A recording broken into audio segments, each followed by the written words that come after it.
सियासत के रंग अरशद महमूद की आवाज में ऐसे उभरते हैं कि दिल में उतर जाते हैं। गीत हो या गजल, वो सुनने वालों पर सहर तारी कर देते हैं। उन्हें हुकूमत पाकिस्तान और मुख्तलिफ इदारों ने फन की खिदमात के सिले में हुस्न कारकर्दगी समेत मुख्तलिफ एजाजात से नवाजा। वो अपनी इन तमाम कामयाबियों को अपनी वालदा के नाम करते हैं। अस्सलाम वालेकुम, मेरा नाम अरशद महमूद है और मैं वादी महरान के खूबसूरत शहर रोड़ी में पैदा हुआ। हम 11 बहन भाई और जिसमें से 8 हमारी बहनें और 3 हमारे भाई। बचपन में मुझे याद है कि मैं प्राइमरी स्कूल लोकेश्वर रोड़ी के अंदर 5वीं तालीम मैंने वहां से कंप्लीट की और मुझे याद है कि वहां पे हम बेंचों पे बैठ के पढ़ाई किया करते थे। एक दूसरे की पीठ होती थी एक दूसरे के पीछे। और उसके बाद मैं मैट्रिक जो है मैंने गवर्नमेंट हाई स्कूल रोड़ी से किया। उसके बाद इस्लामिया कॉलेज सखर में फर्स्ट ईयर किया। जिंदगी का सफर तो बड़ा ही कठिन गुजरा मेरा। और जब मैं यहाँ 76 में आया तो कायदाबाद रेलवे स्टेशन पे रेलवे के क्वार्टर थे। उसमें मेरे वालिद साहब के एक दोस्त थे, वो उनका ट्रांसफर हो गया था रोड़ी में, तो उनके क्वार्टर में मैं रहता था और वहां से मैं निकलता था क्योंकि वो स्टेशन के साथ ही था। तो मैं वहां से लोकल पे बैठता था, लोकल ट्रेन पे, और सिटी स्टेशन आके उतरता था। सिटी स्टेशन से लेके आर्ट काउंसिल की गली, पाकिस्तान आर्ट काउंसिल जो है, इसकी गली में हमारा ऑफिस हुआ करता था अल हफीज चैम्बर में। तो मैं वहां तक पैदल आया करता था। चूंकि मेरे वालिद साहब जाहिर गरीब आदमी थे और मतलब 7-8 बहनों को पढ़ाना और भाइयों को पढ़ाना लिखाना, घर को चलाना, और उस वक्त इतनी सैलरीज भी नहीं हुआ करती थी। मेरी जो सैलरी लगी थी वो 750 रुपए लगी थी। अब 750 में किस तरह से गुजारा हो सकता है? 10 रुपए का इंक्रीमेंट हुआ करता था उस वक्त। साल के बाद आपकी सैलरी के अंदर 10 रुपए बढ़ते थे। तो एक हमारी बहन जो है बड़ी निगतबाजी, वो रेलवे गर्ल्स हाई स्कूल रोड़ी में टीचर थी और एक मेरी जॉब लगी थी। तो जो भी होता था हम लोग मिलजुल के करते थे, गुजारा करते थे। वालिद साहब हमारे उस वक्त रिटायर हो गए थे जब मेरी जॉब लगी है। तो मुझे याद है आज भी कि जिस तरह से मैं गर्मियों के दिनों के अंदर सिटी स्टेशन से आर्ट काउंसिल तक और आर्ट काउंसिल से सिटी स्टेशन और फिर घर वापस जाना, वापस जाके फिर मैंने खुद ही खाना वाना बनाना, वो दौर ऐसा था। और उसके बाद आहिस्ता आहिस्ता अल्लाह पाक ने बस रास्ते, कहते हैं ना वसीले बनते हैं, रास्ते खोलने थे। फिर उसके बाद हमारा ऑफिस जो है तारिक रोड पे, तारिक सेंटर में शिफ्ट हो गया। तो मैं वहां से मेरे दिल के अंदर जो जद्दोजहद थी वो ये थी कि मैंने आर्टिस्ट बनना है। मैं बचपन से किशोर दा के गाने सुना किया करता था और मेरी कोशिश थी कि मैं उनकी फीलिंग को गाने की कोशिश करूं कि जिस तरह से किशोर दा गाते मैं इस तरह से गाने की कोशिश करूं। तो बहरहाल उस टाइम बच्चा था, मेरी आवाज जाहिर है इतनी मैच्योर नहीं थी। तो आहिस्ता आहिस्ता उन्हीं दिनों में मैं मेहदी हसन खान साहब, शहनशाह गजल और गुलाम अली खान साहब और अमानत अली खान साहब को सुना करता था जब मैं छोटा था। तो मेरा जहन उधर था। उस वक्त जो है ना गाना मेरे लिए बड़ा आसान था क्योंकि मुझे आता नहीं था, मैंने सीखा नहीं था। तो जब आप कोई काम सीखते नहीं हैं तो आपके लिए बड़ा इजी लगता है, जब आप सीख जाते हैं तो बड़ा मुश्किल हो जाता है क्योंकि संभल के गाना पड़ता है। तो उसमें फिर मैं ऐसा वक्त भी आया कि जब मैं पाकिस्तान टेलीविजन आता था तो कोई अंदर ही नहीं जाने देता था। 76 से लेके 79 तक मैं पाकिस्तान टेलीविजन के बाहर गेट पे बाहर ऐसे घास, फुटपाथ के साथ ही घास बनी लगी हुई थी। तो वहां पे हम लोग सारे और भी लोग बच्चे थे, वो सारे आके ना खड़े हो जाते थे। हमारे सामने जो सारे आर्टिस्ट अंदर जाते थे, आते थे। हम सोचते थे कि हमारी बारी कब आएगी। तो 3 साल जब हो गए तो रहा नहीं जा रहा था। तो एक दिन मैं अंदर चला गया, गेट पे मुझे सिक्योरिटी वाले ने रोक लिया। उन्होंने कहा कि किधर जा रहे हो? मैंने कहा मैं रोड़ी से आया हूं और मुझे ड्रामों में काम करने का शौक है, तो मुझे अंदर जाने दो। तो उसने मुझे कहा कि नहीं तुम अंदर नहीं जा सकते, और बड़ी लंबी चौड़ी उसने कहानी सुनाई और मुझे कहने लगे कि चलो उधर से। मैंने कहा यार मेरी बात सुनो, मुझे कहने लगा तुमने मुझे यार कहा। मेरा यहां से बाजू पकड़ के उसने मुझे जोर से धक्का दिया तो मैं गेट के पास जाके गिरा। मेरी आंखों से आंसू आ गए। मैंने कहा यार ये किस किस्म का इंसान है, मैंने इसको यार कहा और मुझे इसने धक्का दिया। बहरहाल मैंने दुआ की अल्लाह पाक से, मैंने कहा या अल्लाह मेरे इन आंसुओं की लाज रख ले। और मैं उठा, कपड़े वपड़े झाड़ के फिर बाहर आ गया। और दूसरे ही दिन जो है अल्लाह ताला ने ये मेरे लिए बहुत बड़ा मौज़ा है। दूसरे ही दिन एक गाड़ी आ रही थी तो गेट के सामने ना ऐसे वो बना हुआ था रैंप, तो मैं उसके सामने, गाड़ी जब स्लो हुई तो मैं सामने आके खड़ा हो गया ऐसे, और मैं ऐसे कपकपा रहा हूं। मुझे नहीं पता डायरेक्टर प्रोड्यूसर क्या होता था। मैं रोड़ी से आया था, पीलो स्कूल का पढ़ा हुआ बच्चा, अब मुझे ना इतनी इंग्लिश आती थी उन दिनों। मैं आया उनके सामने, गाड़ी के सामने ना ऐसे करके खड़ा हो गया और मैंने उनसे कहा मैं ज्यादा हूँ रोड़ी खाए वहां मूंखे ड्रामन में कम करण जो शौक़ आहे, तव्हां महिरबानी कयो मूंखे हिकिड़ो चांस ॾियो।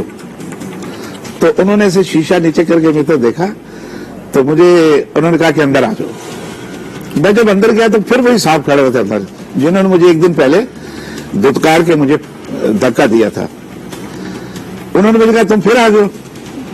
तो मैंने उससे कहा, मैंने कहा जो साहब जा रहे हैं मुझे उन्होंने बुलाया। बहरहाल जी आज भी वो शख्स जिंदा है, अल्लाह उसको सलामत रखे। रहमत भाई उनके पीए थे, तो वो आए मुझे गेट पर लेने के लिए। मैंने कहा कि मैं तो कभी अंदर गया नहीं, मुझे तो पता नहीं कहां बैठते साहब। तो उस वक्त वो प्रोग्राम मैनेजर थे अब्दुल करीम बलोच साहब। मेरी बहुत सारी दुआएं अब्दुल करीम बलोच साहब के लिए, अल्लाह ताला उनको जन्नत में आला मकाम दे।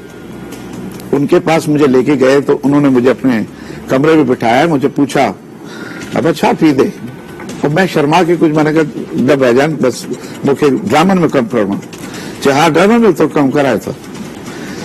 मुझे उन्होंने बोतल पिलाई और मुझे थोड़ा सा ना हौसला हुआ, मैं बहुत डरा हुआ था कि कहीं ये मारे नहीं। उसके बाद वो रहमत साहब लेके मुझे ऊपर गए मंजूर कुरैशी साहब के कमरे में। मंजूर कुरैशी साहब मेरे लिए एक टीचर की हैसियत रखते हैं। मंजूर कुरैशी साहब उस टाइम ड्रामा में काम भी किया करते थे और डायरेक्टर भी थे। निहायत खूबसूरत आदमी, दुबले पतले से, और उर्दू बहुत कम बोलते थे, ज्यादातर इंग्लिश में बात करते थे वो। उनके कमरे में मुझे ले गए। उन्होंने कहा कि बलोच साहब ने कहा कि बच्चे का ऑडिशन ले लें। तो बहरहाल उन्होंने मेरा ऑडिशन लिया। मैं बहुत ही मुख्तसर करके अपनी जद्दोजहद को, मेरी जो जद्दोजहद है उसको मैं मुख्तसर करके इसलिए बताना चाह रहा हूं कि अगर मैं शुरू से बताना चाहूं तो ये तो 26 एपिसोड बन जाएंगे। और मैं चाहता हूं कि कूजे में दरिया बंद कर दूं, वो चीजें आपको बताऊं जो बहुत जरूरी थी। उसके बाद उन्होंने मुझे एक चांस दिया, तो मुझे कहने लगे कि परसों आप आ जाए रिकॉर्डिंग पे। तो मैं रिकॉर्डिंग पे आया तो सुबह 9 बजे से मैं आके बैठा हुआ हूं और 8:30 बजे रात को मेरा सीन आया। और सीन क्या था कि मेरे घर में पड़ोसी का खत आ जाता है गलती से।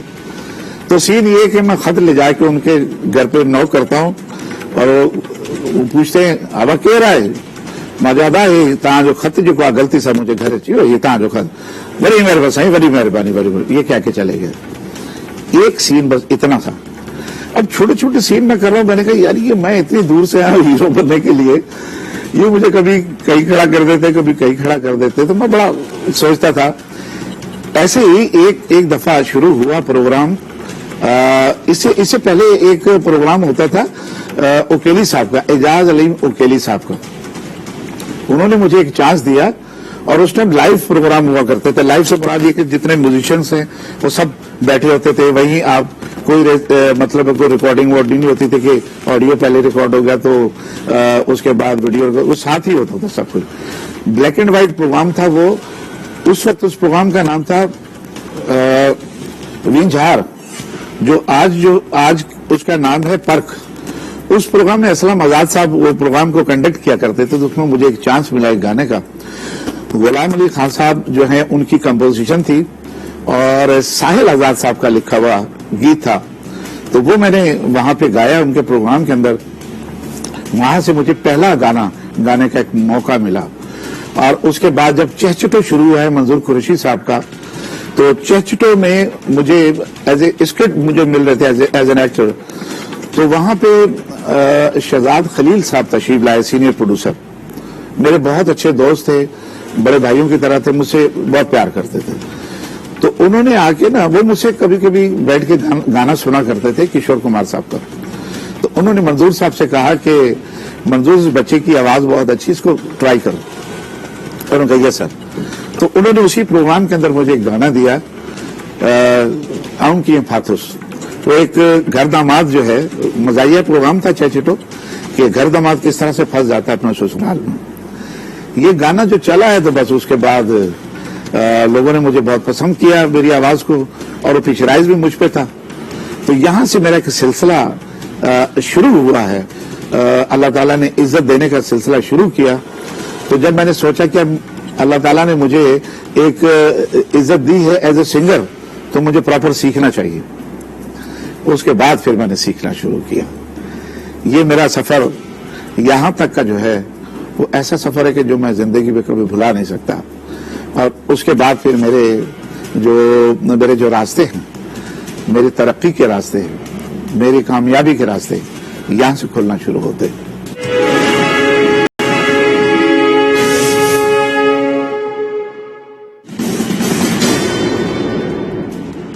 कामयाबियों का सफर तो बस जैसे मैंने कहा कि यहां से शुरू हुआ, तो ये 2.5-3 साल जो है ना ये प्रोग्राम चला।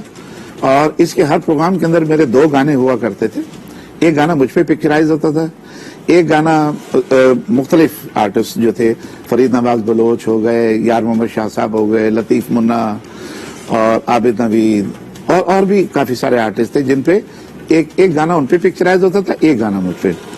2.5-3 साल ये जब चला है प्रोग्राम, तो उसके बाद मेरे लिए कामयाबी के दरवाजे जो खुलते चले गए। और तकरीबन कोई 7 साल के बाद, 7 साल मैंने सिर्फ सिंधी गाया। तो रेहान आजमी मरहूम, अल्लाह ताला उसको जन्नत में आला मकाम दे, मेरे बहुत प्यारे दोस्त थे। रेहान आजमी ने मुझे इंट्रोड्यूस कराया आरिफ राना साहब के पास। आरिफ राना साहब उस वक्त किया करते थे रंग तरंग, और वो उर्दू का हिट प्रोग्राम था। मुख्तलिफ प्रोड्यूसर्स जो है वो रंग तरंग किया करते थे। तो पहला रंग तरंग मुझे आरिफ राना साहब ने दिया, और उसमें नियाज अहमद साहब की कंपोजिशन थी और रेहान आजमी के लिखे हुए गीत थे। 2 गाने मैंने गाए, उसमें एक डुएट था और एक सोलो था। हाँ, 2 गाने थे। तो वो मतलब लोगों ने पसंद किए। उसके बाद फिर मुख्तलिफ जो दूसरे प्रोड्यूसर्स किया करते थे, शाहिद इकबाल पाशा साहब किया करते थे, राहत काजमी साहब की जो मिसिज है सायरा काजमी साहिबा, वो किया करती थी रंग तरंग। बहुत खूबसूरत प्रोग्राम करती थी, वो बहुत ही टैलेंटेड प्रोड्यूसर थी। और मुख्तलिफ प्रोड्यूसर्स किया करते थे। फिर मैंने सबके साथ, सब लोगों ने मुझे बुलाना शुरू किया, और मरगूब साहब ने और फैयाज बेग साहब ने जो म्यूजिक करते थे वो फिर मुझे बुलाना शुरू किया उन्होंने। तो मैं म्यूजिक के हर शो में, कोई ऐसा प्रोग्राम नहीं था कराची सेंटर का जिसमें मैं कोई गाना ना गाऊं, एक गाना गाऊं या 2 गाने गाऊं। वहां से सिलसिला शुरू हुआ। तो जब मैं थोड़ा सा मशहूर हुआ तो तारिक अजीज साहब ने एज ए सेलिब्रिटी मुझे अपने प्रोग्राम में बुलाया। ये पहली मर्तबा मैं उनके प्रोग्राम के अंदर कोई मेहमान की हैसियत से जा रहा था, और मैं बड़ा खुश था। अल्लाह ताला के सामने मैं बहुत दुआ कर रहा था कि या अल्लाह तेरा लाख लाख शुक्र है कि मैं जहां 3 साल तक बाहर खड़ा रहा हूं, मुझे किसी ने अंदर नहीं जाने दिया। अब मैं अंदर आ गया हूं तो मुझे किसी ने बाहर नहीं निकलने दिया। तो नीलाम घर में मुझे जो गाना था वो रेहान आजमी साहब का लिखा हुआ गाना था। वो गाना जीना मरना प्यार में कैसा, इश्क ने अब पहचाना है। ये सैयद नूर साहब को पसंद आया। सैयद नूर साहब ने यहाँ कांटेक्ट किया अपने लोगों से कराची में, और सैयद नूर साहब कराची तशरीफ लाए और एक 5 स्टार होटल में ठहरे हुए थे। मैं उन दिनों FC एरिया में रहता था। तो मुझे उन्होंने बुलवाया, तो मैं गया उनसे मिलने के लिए। तो मुझे कहने लगे कि अरशद मियां, मैं नई फिल्म शुरू कर रहा हूँ। फिल्म का नाम था कसम।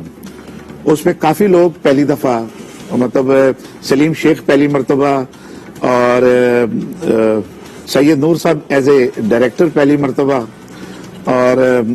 और भी काफी लोग, मैं पहली मरतबा एज ए प्लेबैक सिंगर पहली मरतबा। तो मैंने उनसे कहा कि जी जरूर मैं गाऊंगा। मैंने कहा मैं लाहौर कहाँ रहूंगा, मेरे पास तो कोई जगह नहीं रहने की। तो उन्होंने कहा कि आपका इंतजाम हम खुद करेंगे। नूर साहब ने मुझे अपने घर पे ठहराया, नरगिस ब्लॉक में उनका घर था। आज भी मुझे उनका नंबर याद है, 404 नरगिस ब्लॉक। तो उन्होंने ऊपर के पोर्शन में मेरे लिए इंतजाम करवा दिया था पहले से ही। तो उनका छोटा भाई जो है सैयद कासिम शाह, वो मुझे एयरपोर्ट से लेके और मुझे लेकर आए घर पे। तो यहां से मेरा ये सिलसिला शुरू हुआ। रुखसाना भाभी, अल्लाह ताला उनको जन्नत में आला मकाम दे, वो मुझसे बहुत प्यार करती थी, बिल्कुल सगे बहन भाइयों की तरह। तो नीचे ड्राइंग रूम में बैठ के हम लोग रेसल किया करते थे। तो वहां हम गाने रेसल कर रहे हैं, और पहला गाना मेरा मैनाज साहिबा के साथ, वो मेरे साथी आज न करना हमसे कोई सवाल। ये बंद रोड पे AM स्टूडियो था, वहां पे हमारा गाना रिकॉर्ड हो रहा। तो जब नूर साहब का उन्होंने सुना, क्योंकि एज ए स्टोरी राइटर तो वो बहुत ज्यादा हिट थे, तो उन्होंने जब लोगों को पता चला कि एक कोई कराची से कोई लड़का आया गाने के लिए, तो वो सुनने के लिए आया नूर साहब का पहला गाना। तो मैनाज साहिबा ने मुझे कहा, अल्लाह ताला उनको तरीके रहमत फरमाए, उन्होंने कहा कि अक्षत मियां आप बिल्कुल फिक्र नहीं करना, कोई रीटेक हो तो कोई परवाह नहीं करना, मैं जब तक आप गाना ओके नहीं करेंगे मैं साथ हूं। ये सारी चीजें जो है ना, माइक की पोजीशन जो है, माइक पे खड़े होकर कहाँ गाना है, कहाँ पीछे हटना है, उसका फुटवर्क और सारा जो है वो मुझे पीटीवी ने सिखा दिया था। पीटी की वजह से मुझे काफी सारी आसानियां हो चुकी थी, वहां जाने में मुझे कोई दिक्कत पेश नहीं आई। तो जब पहला गाना हमने किया तो माशाल्लाह बहुत अच्छा गाना हुआ, सब लोगों ने बहुत लाइक किया। तो असलम नाथा साहब, अब ये कामयाबियों के जो राज खुल रहे हैं ना, ये आगे ही सफर जा रहा है। वहां मुझे असलम नाथा साहब मिले, प्रोड्यूसर। उन्होंने मुझे कहा कि मैं एक फिल्म शुरू कर रहा हूं और उस फिल्म के सारे गीत आपने गाने। मैंने कहा जी ठीक है। कमाल अहमद साहब का म्यूजिक था। तो कराची में फिल्म शुरू हुई आज का दौर। अब सारे गाने मैंने उनके गा दिए। तो एक दिन उनका फोन आया कि असलम भाई ने आपको घर पे बुलाया है। ये लोग रात को अमूमन बैठते थे काम वाम करने के लिए ना। तो वहां पे मंजूर अहमद खान साहब जो डायरेक्टर थे वो भी बैठे हुए थे, उनके कुछ दोस्त लाहौर से आए हुए थे, प्रोड्यूसर छबी भट्ट साहब, ये सारे बैठे हुए थे वहां पे। तो मुझे जैसे मैं इंटरव्यू हुआ तो हार लेके खड़े हुए थे, तो सब लोगों ने मेरे गले में हार डालने शुरू कर दिए। तो मैं ये समझा कि शायद वो गाने अच्छे रिकॉर्ड हो गए, तो इस वजह से ये हार पे नारे। तो असलम भाई ने कहा कि अरशद भाई आज से आप इस फिल्म के हीरो हैं। तो मैंने उनसे कहा, मैंने कहा कि अब मैं एज ए प्लेबैक सिंगर हूं, अब मैं इस साइड पे हूं, मैं इस साइड पे टाइम ज्यादा दे रहा हूं, तो अब थोड़ा सा टाइम निकालना मुश्किल होगा। एक वक्त था जब मैं हीरो बनने के लिए आया था, मुझे किसी ने हीरो बनने नहीं दिया। तो अब कह लगे कि मंजूर इसको कहानी सुनाओ।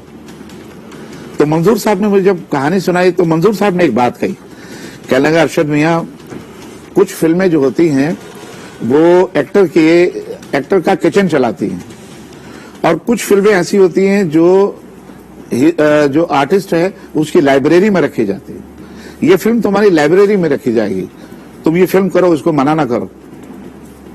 मैंने कैरेक्टर सुना तो कैरेक्टर बहुत जबरदस्त था, तो भरपूर रोल था वो। तो मैंने उनसे हामी भर ली, मैंने कहा ठीक है जी मैं करूंगा। उसके बाद मैंने दिन रात लगा के उसकी 90% शूटिंग जो है वो आउटडोर थी। अब आउटडोर में इतने लोग होते हैं, इतने लोगों के सामने आप सीन शॉट जो है वो देना बड़ा मुश्किल काम होता है। लेकिन चूंकि मैं फंक्शनों में गा के पक्का हो चुका था, मुझे कुछ ऐसा कुछ मायूब नहीं लगा।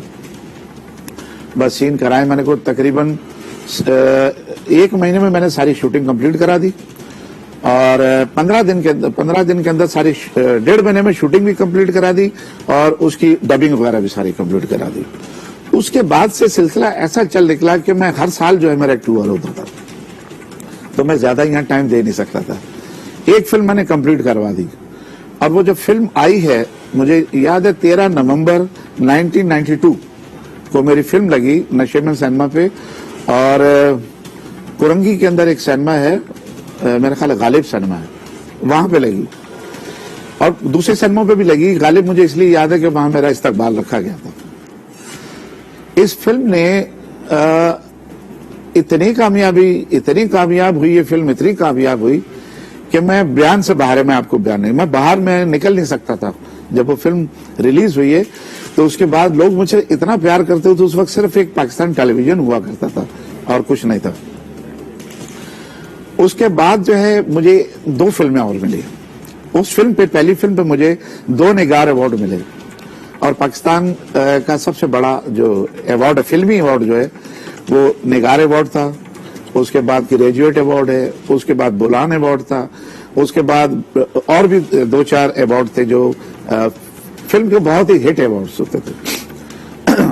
उसके बाद अल्लाह ताला ने मेरी राहें जो है कामयाबी की ऐसी खोल दी कि मैं फिर पूरी दुनिया के अंदर अपने पाकिस्तान के सफीर की हैसियत से जाने लगा।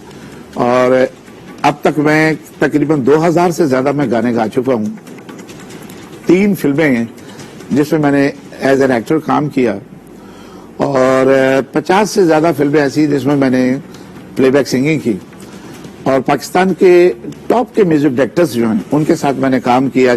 इन म्यूजिक डायरेक्टर्स के साथ जब मैंने काम किया तो मैंने इनसे सीखा, यहाँ के जो म्यूजिक डायरेक्टर थे टीवी के, तो वो मेरे काम आया वहाँ लाहौर में जाके।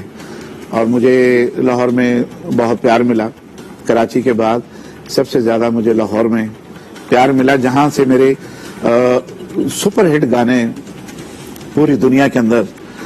पहली मेरी फिल्म जो हिट हुई थी एज ए प्लेबैक सिंगर, घूंघट, सैयद नूर साहब की, उसका गाना था कि देखा जो चेहरा तेरा मौसम भी प्यारा लगा, कानों में झुमका तेरे हमको सितारा लगा। अमजद बॉबी साहब की कंपोजिशन थी और रियाजुर रहमान सागर साहब का लिखा हुआ ये गीत था। और उसके बाद ये फिल्म आई थी 95 में और 96 में एक और सैयद नूर साहब की जो दूसरी फिल्म रिलीज हुई, दुपट्टा जल रहा है, उसका एक गाना था। उसमें और भी गाने थे लेकिन ये गाना बहुत ज्यादा हिट हुआ था कि हो सके तो मेरा एक काम करो, शाम का एक पहर मेरे नाम करो। और आज भी दुनिया में मैं कहीं भी जाता हूं प्रोग्राम करने के लिए तो खास तौर पे इन 2 गानों की बहुत ज्यादा फरमाइश होती है। और सिंधी गानों में जो मेरे आज भी जिनकी फरमाइश होती है कि समुंड किनारे वारी जो घर ठाहियो से तोखे चाहियो से, लोग घणो ई रोकियो टोकियो पोइ बि तोखे चाहियो से। या गाना कि दर्द दिल में यार न थई तॾहिं त दिल दुखाई तो तोखे बि गम मिले का ख़बर पवे, जे मां ख्वाब हुजां पल सभई तरसां तुंहिंजे नैणनि में। इस तरह के बेशुमार गाने के। और शाबस्तई बेदर्दा तो वाह जी वफा कईया, मूंखे तुंहिंजी मोहब्बत जी सॼी ख़बर पइजी वई आहे। और कुछ सराइकी के गाने हैं, पंजाबी के गाने हैं, पाकिस्तान की जितनी लैंग्वेजेस हैं, मेरी कोशिश होती है कि मैं हर जुबान में गाना गाऊं और मैंने गाए।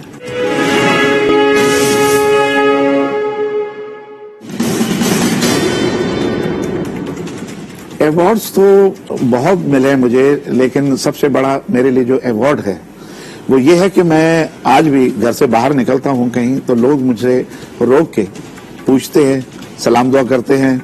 और कई लोग मुझे जो मेरी जिनसे सलाम दुआ नहीं, मुलाकात नहीं, वो मुझे मिलते हैं बाजार में कहीं, तो वो जब मुझसे मिलते हैं मेरी आवाज की तारीफ करते हैं, मेरे गानों की तारीफ करते हैं, तो मैं समझता हूँ कि सबसे बड़ा मेरा यही अवार्ड है। लेकिन उसके अलावा जो है मैं तकरीबन 3 मुझे निगार अवार्ड मिल चुके हैं और 3 से ज्यादा जो है ग्रेजुएट अवार्ड मिल चुके हैं, 3 से ज्यादा वो अवार्ड हैं, बुलान अवार्ड हैं, उसके अलावा 8 से ज्यादा बेटाई अवार्ड्स हैं, उसके अलावा बहुत सारे अवार्ड हैं। फिर एक जो बहुत बड़ा अवार्ड है वो मुझे जो इंग्लैंड में मिला था, ओरिएंटल स्टार एजेंसीज, जो आज तक पूरी दुनिया के अंदर नुसरत फतेह अली खान साहब के जितने भी रिकॉर्ड्स हैं वो उस कंपनी ने रिलीज किए हैं। अब तो खैर वो कंपनी खत्म हो गई है। ओरिएंटल स्टार एजेंसी बर्मिंघम के अंदर अयूब साहब की कंपनी, उन्होंने मेरे 3 एल्बम रिलीज किए थे। एक था बेस्ट ऑफ अरशद महमूद, एक था सीजन्स ऑफ लव, एक था दिल तरसता है।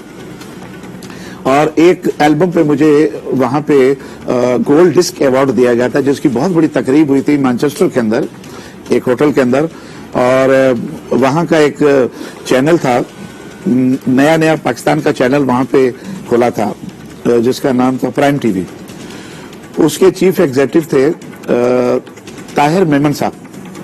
ताहिर मेमन साहब ने कहा कि ये आपका जो अवार्ड शो है ये हम कवर करना चाहते हैं, तो उन्होंने वो प्रोग्राम कवर किया और पूरे यूरोप में, इंग्लैंड में वो प्रोग्राम वहाँ पे चलाया गया। मेरे लिए बहुत बड़े एजाज की बात है कि ये गोल्ड डिस्क अवार्ड मुझे वहाँ पर मिला। उसके अलावा मुझे शिकागो के अंदर पाक सरजमीन अवार्ड मिला। उसके अलावा मुझे डैलस के अंदर कम्युनिटी अवार्ड मिला। उसके अलावा ह्यूस्टन के अंदर मुझे कम्युनिटी अवार्ड मिला। उसके अलावा शिकागो मियामी के अंदर मिला। उसके अलावा सिएटल में मिला मुझे, और बहुत सारी जगहों पे दुनिया में जहां भी मैं जाता हूं। अभी लास्ट एक अवार्ड मुझे जो मिला सऊदी कॉन्सुलेट, पाकिस्तानी कॉन्सुलेट जो सऊदीया के अंदर है, वहां पे मुझे बुलाया था, मेरी कॉन्सर्ट थी, तो वहां पे उन्होंने मुझे अवार्ड दिया और सिर्फ एक अवार्ड रह गया और वो है प्राइड ऑफ परफॉर्मेंस। मैं जिंदगी में चाहता हूं कि मेरे मरने से पहले अगर मुझे वो अवार्ड देना तो मेरी जिंदगी में दें, मेरे मरने के बाद देंगे तो मुझे क्या फायदा। मैं कहता हूं कि मुझे या मेरे अलावा किसी आर्टिस्ट को कोई भी चीज अगर देनी है, मसलन नाम देना है कि ये पार्क जो है, इस पार्क का नाम जो है फर्ज कीजिए महमूद सिद्दीकी पार्क रख दिया, या इस पार्क का नाम है गुलाब चांडो पार्क रख दिया, या किसी भी आर्टिस्ट का मोइन अख्तर साहब का नाम रख दिया, किसी रोड का नाम रखना है तो किसी आर्टिस्ट के नाम आपने रख दिया, तो मैं कहता हूँ ये जो कुछ भी उनको उनके नाम से आपने उनको बरात देनी है उनकी जिंदगी में दें, उनके मरने के बाद देंगे तो क्या फायदा।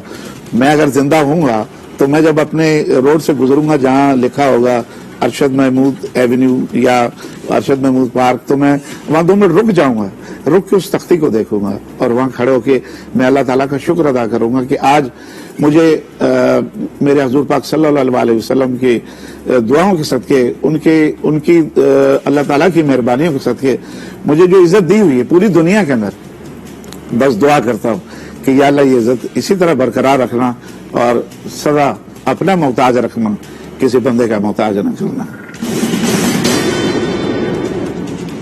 मेरा पैगाम मोहब्बत है जहां तक पहुंचे। मैं यकजहती की बात किया करता हूं हमेशा से कि हमें अपने आप को पाकिस्तानी कहलवाना चाहिए। मैं हूं पाकिस्तान, हर शख्स को यही चाहिए कहे कि मैं हूं पाकिस्तान। कोई ये ना कहे कि मैं सिंधी हूं, महाजिर हूं, पठान हूं, पंजाबी हूं, बलूच हूं, मेमन हूं। नहीं, हम सब पाकिस्तानी हैं। सिंधी है तो पाकिस्तान की सरबुलंदी है, बलोच है तो पाकिस्तान की सोच है, पठान है तो पाकिस्तान की उठान है, और पंजाबी है तो पाकिस्तान की कामयाबी है। हम सब लोगों को आपस में इस तरह से मिलजुल के रहना चाहिए जिस तरह से आसमान पे सितारे और कुरान में सिपारे। पाकिस्तान जिंदाबाद, पाक अफवाज पाइंदाबाद। शाम का एक पहर मेरे नाम करो, हो सके तो मेरा एक काम करो, हो सके तो मेरा एक काम करो। शाम का एक पहर मेरे नाम करो, हो सके तो मेरा एक काम करो।